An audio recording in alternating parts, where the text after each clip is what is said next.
I was recently asked a question on a Villains and Virgins podcast episode because I was talking about a chapel in Sicily and my surprise at entering this chapel and finding Byzantine or Eastern Orthodox Christian art inside a Latin or Western Christian Roman Catholic church. And so the question was, well, what's the difference? So here are some of the key characteristics.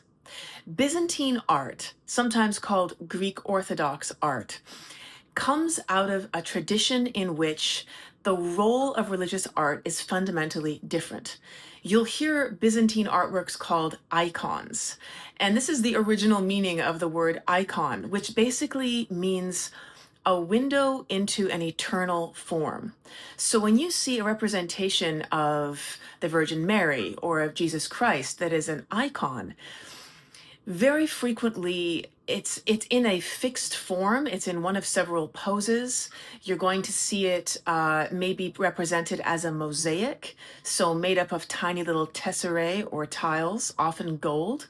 The Byzantines or Eastern Orthodox artists use a lot of gold in their representations. And the art is very two-dimensional. The figures are angular and they're represented sort of on a flat background. There isn't a lot of sense of depth. And there isn't a lot of individuality. A lot of the images that you'll see of Jesus Christ or the Virgin look substantially the same. There's a uniformity both in pose and representation style that characterizes this art. And you might be tempted to say, well, maybe they just hadn't discovered perspective. Maybe Byzantine artists were a bit behind. But this is fundamentally incorrect. Greek Orthodox or Byzantine artists, when they make these icons, are intending that art to serve as a window into a perfect eternal form. So you're supposed to gaze through the icon, through the art, at the eternal reality it represents.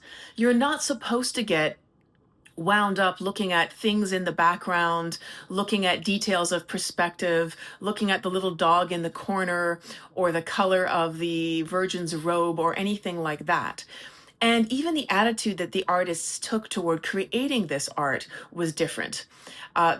Icon artists would often fast and pray for days in preparation for making one of these works. They viewed it as a devotional activity that was intended to facilitate the devotion and adoration of believers. And they didn't even sign their names because for them, the work and the spiritual function that it served was much more important than crediting an individual artist's style. So they minimized themselves and they tried to maximize the focus on the eternal. And that is why Byzantine art looks so different from Western art, where we see this fundamental division that begins to happen between the Western and Eastern Christian traditions. It's called the Great Schism. I've done a whole podcast series on it. Go check it out if you want to know more. But what we see is that in the West, there's a divergence and there's more of an emphasis on individualism. Different artists have their own unique styles that they use to represent these religious figures and scenes. And the figures themselves are individuals. So the Virgin Mary in one Western depiction won't look exactly the same as the Virgin Mary in another. They have different poses, they have different features, and the work is fundamentally in the signature style of the artist who created it, who signed his name at the bottom. So there you go.